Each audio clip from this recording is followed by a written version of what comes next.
Hello నమస్తే. Video చేయడం కాస్త ఆలస్యమైంది. కానీ ఖచ్చితంగా ఏపీ సీఎం, టీడీపీ అధినేత చంద్రబాబు నాయుడు గారిని అభినందించడం కోసం వీడియో చేస్తున్నా. మహానాడు నిర్వహణకు సంబంధించి తెలుగుదేశం పార్టీ చాలా పెద్ద ఎత్తున ఏర్పాటు చేసింది. నెల్లూరు కేంద్రంగా మహానాడు నిర్వహించాలనుకుంది. మహానాడు నిర్వహణకు సంబంధించిన ఏర్పాట్లు, కమిటీలు అన్నీ వేసిన తర్వాత ప్రధాని హైదరాబాద్‌కు వచ్చారు నరేంద్ర మోదీ. హైదరాబాద్‌కు వచ్చిన సందర్భంగా ఆయన కొన్ని పొదుపు మంత్రాలు దేశ ప్రజలకు సూచించారు. పశ్చిమాసియా యుద్ధం నేపథ్యంలో విదేశీ మారక ద్రవ్య నిల్వలు పూర్తిగా తగ్గిపోతున్నాయి. ఈ కారణంగా రాబోయే రోజులు కష్టంగా ఉండొచ్చు. కాబట్టి డీజిల్, పెట్రోల్ వాడకాన్ని తగ్గించేద్దాం. వర్క్ ఫ్రమ్ హోమ్ చేద్దాం. ఇలా అనేక పొదుపుకు సంబంధించిన సూచనలు చేశారు. విదేశీ పర్యటనలు చేయొద్దు, దుబారా ఖర్చు తగ్గించండి, బంగారం కొనుగోలుకు ఒక ఏడాది పాటు వాయిదా వేయండి అంటూ దాదాపు 8, 9 సూచనలని ఆయన దేశ ప్రజలకు చేశారు. ఈ సూచనల నేపథ్యంలో భారతీయ జనతా పార్టీ పాలిత రాష్ట్రాల కంటే ముందుగా ఆంధ్రప్రదేశ్ ప్రభుత్వం కేబినెట్ సమావేశం ఏర్పాటు చేసి మరి ప్రధాని మోదీ చేసిన సూచనలపైన చర్చించింది. ప్రధాని మోదీ చేసిన సూచనల ప్రకారం కొంతమంది ప్రభుత్వ ఉద్యోగులు కూడా వర్క్ ఫ్రమ్ హోమ్ చేయడానికి సంబంధించిన అవకాశాలుంటే పరిశీలించాలని భావించింది.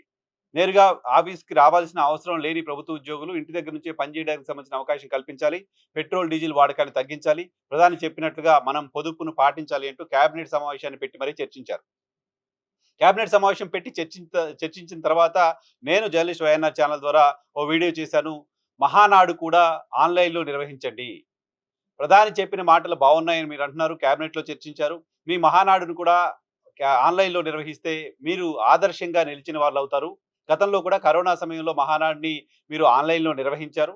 కాబట్టి ఈసారి కూడా అలా నిర్వహిస్తే తెలుగుదేశం పార్టీకి సంబంధించిన మొత్తం యంత్రాంగం అంతా నెల్లూరు దాకెళ్ళాలి. కార్యకర్తలు, వెహికల్సు, డీజిలు, పెట్రోల్ ఇవన్నీ కూడా ఖర్చు ఎక్కువగా ఉంటుంది కాబట్టి, ఇప్పుడున్న పరిస్థితిలో అదంత నెసెసరీ కూడా కాదు కాబట్టి, తెలుగుదేశం పార్టీ మహానాడుని ఆన్‌లైన్‌లో నిర్వహిస్తే, మహానాడు ఫిజికల్‌గా అక్కడ నిర్వహించడాన్ని రద్దు చేస్తే బావుంటుంది.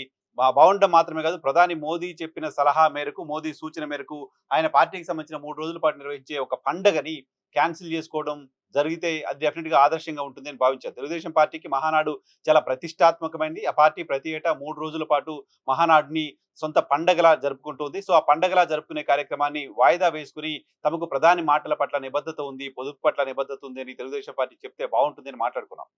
అనూహ్యంగా బహుశా మిగతాలెవరు మాట్లాడినట్టు కనపడలేదు. నేను ఆ వీడియో చేసిన తర్వాత ఒక రోజు, 2 రోజుల తర్వాత తెలుగుదేశం పార్టీ నిర్ణయం తీసుకుంది. మహానాడుని ఆన్‌లైన్‌లోనే నిర్వహించాలని. డెఫినిట్‌గా తెలుగుదేశం పార్టీ తీసుకున్న నిర్ణయాన్ని అప్రిషియేట్ చేద్దాం. అప్రిషియేట్ చేయదగ్గ నిర్ణయం. తెలుగుదేశం పార్టీ గనక మహానాడు నిర్వహించే ఉంటే ఒక 50, 20 కోట్లు ఖర్చు పెట్టాల్సొచ్చేది. అనేక మంది కార్యకర్తలకు సంబంధించిన ఖర్చుండేది. పెట్రోల్, డీజిల్‌కి సంబంధించిన వాడకం కూడా ఆంధ్రప్రదేశ్‌లో పెరిగేది.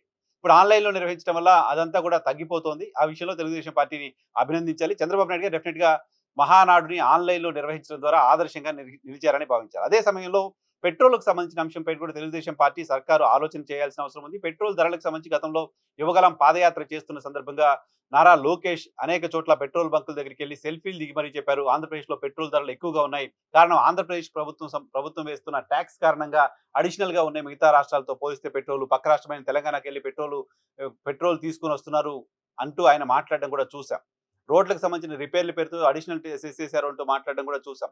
నారా లోకేష్ తీసుకున్న సెల్ఫీలు కూడా ఇప్పటికీ సోషల్ మీడియాలో వైరల్‌గా మారుతూ ఉంటాయి. కాబట్టి పెట్రోల్‌కి సంబంధించిన కొరత కూడా ఉంది కాబట్టి, గతంలో రోడ్లు రిపేర్ పేరుతో కూడా గత ప్రభుత్వం పెట్రోల్ పైన టాక్స్ వేసిందనే ఆరోపణ మీరు చేశారు కాబట్టి, ఇప్పటికీ మీరొచ్చిన తర్వాత కూడా పెట్రోల్ పైన గత ప్రభుత్వం వేస్తున్న టాక్సులను పెంచుతూ వచ్చారు తప్ప తగ్గించలేదు కాబట్టి, ఆ పెట్రోల్‌కి సంబంధించిన టాక్స్‌ను కూడా తగ్గించగలిగితే, పెట్రోల్ పైన రాష్ట్ర ప్రభుత్వం వేస్తున్న టాక్స్‌ను కూడా తగ్గించగలిగితే, అనేక మంది రాష్ట్ర ప్రజలపైన పెట్రోల్, డీజిల్ వాడుతున్న వాళ్ళపైన కూడా భారాన్ని తగ్గించిన వాళ్ళవుతారు.